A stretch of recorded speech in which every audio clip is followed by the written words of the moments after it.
కావలి మన ఎమ్మెల్యే గారు పాదయాత్ర పెట్టినారు. ఆ పాదయాత్ర కారణం ఏంటంటే మన యువ నాయకుడు నారా లోకేష్ గారు ఈ రోజు పాదయాత్ర స్టార్ట్ చేసి 3 సంవత్సరములు అయినది. దానికోసంగా ఇక్కడ మన కావలి దగ్గర 2000 కిలోమీటర్లు పాదయాత్ర చేసి ఉన్నారు. ఆ 2000 కిలోమీటర్ వరకు కావలి నుండి ఐకాన్ సెంటర్ నుంచి అందరు కలిసి కావలి అభిమానులు అందరూ కలిసి పాదయాత్రగా కొత్తపల్లి వరకు వెళ్తున్నాము. ఇప్పుడు మేము 4వ వార్డులో నుంచి బయలుదేరుతున్నాము. ఈ 4వ వార్డులో ఇంచుమించు 100 మంది 150 మంది కలిసి పాదయాత్రగా పాతూరు కృష్ణబొమ్మ మీదుగా అక్కడి నుంచి ఐకాన్ సెంటర్ మీదుగా ఎమ్మెల్యే ఆఫీస్ వరకు మేము వెళ్తున్నాము. అక్కడి నుంచి పాదయాత్రగా ఉదయగిరి బ్రిడ్జి మీదుగా కొత్తపల్లికి బయలుదేరుతాము. మన తెలుగుదేశం ప్రీతమ నాయకుడు దగ్గుపాటి వెంకట కృష్ణారెడ్డి గారు ఈ పాదయాత్ర ఎందుకు పెట్టారంటే మెయిన్ ప్రజలకి ఏమైనా సమస్యలు ఉన్నాయా అని సొంతంగా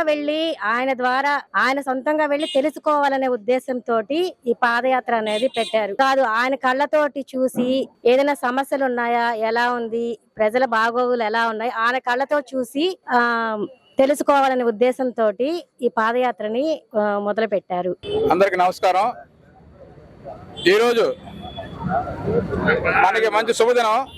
ఎట్లాగంటే ఒక రాక్షస పాలన నుంచి విముక్తి కలిగించేదానికి మన యువ నాయకుడు కాబోయే ముఖ్యమంత్రి ఐటీ శాఖ మంత్రి శ్రీ నారా లోకేష్ గారు యువకాలం మొదలుపెట్టి పాదయాత్రగా ఈ రోజుకి 3 సంవత్సరాలు పూర్తయిన సందర్భంగా ఈ రోజు మా డేరింగ్ డాషింగ్ డైనామిక్ లీడర్ మన శాసనసభ్యులు కావలి కాపు కాసే నాయకుడు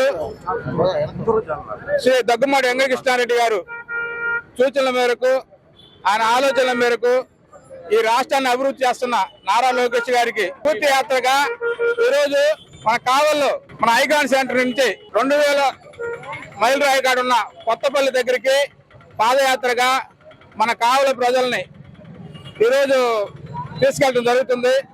దీనికి మా 5వ వార్డు, 6వ వార్డు, 3వ వార్డు, 4వ వార్డు సుమారుగా ఒక 1500 మంది బయలుదేరుతున్నాం. ఈ విధంగా టౌన్ మొత్తం బయలుదేరి ఆయన సాంఘీభావంగా నారా లోకేష్ గారి ఈ రాకేష్ పనులు నియమించేసినందుకు ఆయనకి సంఘీభావంగా ఈ యాత్రను ప్రారంభిస్తాం.